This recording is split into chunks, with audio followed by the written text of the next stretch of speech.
katroka any amin'ny valorariva toko lasy toko vavy manatitra ny araba ombapira rintsoa amin'ity takarivan'ny zoma mahafinaritra ity manasanao ampanajana iny keo anaraka ny fampalalambo avao hatramin'ny farany anisany hoentina amintsika ny zavanseho tany mahajanga tany izay nisehona fifandonana teo amin'ny mpianatra sy ny mpitandro ny filaminana eo ihany koa ny namoan'ny senita ny voka-pifidianana vonjy maika makasika ny fifidianana solombavim-bahoaka nytanterahana ny faharoapolo ny volana desambra lasa teo sy ny faneho-kevitra samihafa no entin zay anisany nanamarika ny androndroany tokoa raha nambara teo ny fifandonana ny afara tamin'ny fitifirana tamin'ny balatena izy nataony mpitandro ny filaminana andreo mpianatra ao amin'ny université-ny Mahajanga izay nanao fitokonana tamin'ity androndroany ity vokatra izay fifandonana izay nisy tamin'ireo mpianatra naratra mafy ary nisy ihany koa ny voasambotra.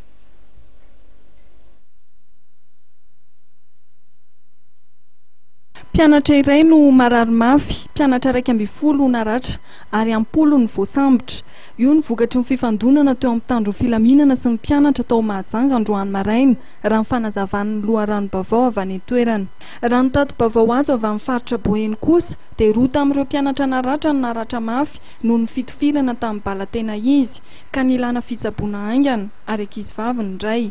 12 kosa mpitandro filaminana naratra ka ny iray ny naratra mafy noho ny fifandonana. Raha iverenana ny fandehan'ny tantara androany maraina dia nisy ny fitokonana nataon'ny mpianatry ny université ao Mahajanga noho ny tsy fankasitrahany ny fanapa-kevitry ny fitsarana misahana ny ady amin'ny fanjakana izay navoaka omaly. Nolavin'ity ratsa-pitsarana ity mantsy ny fitorinana nataon'ireo mpianatra nitaky ny hamerenana ny nama misa 420 izay nroahana noho ny fanapa-kevitry ny conseil de discipline. Nendoa tamin'ny fanafiana ny Brown koa manetsika io maraina io. Andia tanora manodidina ny 200 eo ny fanazavana azo avy any toerana no nirotaka. Potika tamin'izany ny fitaovana sy ny toeram-piasana. Nirohatra ny azo ny vavahady izy ireo tao aorian'izay ary mifampiantso tamin'ireo mpitandro filaminana izay efa mipetraka teo amin'ny vavahadin'ny université hatramin'izay. Nanapoka basy nanao tivi-danitra naparitahana ireo mpanao fihetsiketsehana amin'ny mpitandro filaminana. Tora-bato avy hatrany hoy ny fampitam-baovao avy amin'ny Mahajanga ny nasetrin'ireo andiam-pianatra. Tafavoaka ny faritry ny université ireo andiam-pianatra ireo ary nodidin'izy ireo teo afovoany ny mpitandro filaminana. Teo no nirefitra ny basy. Nitifitra tamin'ny balatena izy ireo mpitandro filaminana hoy ny vaovao noho izy ireo natsiaro tena ho tratrany be no vitsy. Ny atefa tamin'ny tongotra sy ny kibon'ireo mpanao fihetsiketsehana amin'ny bala.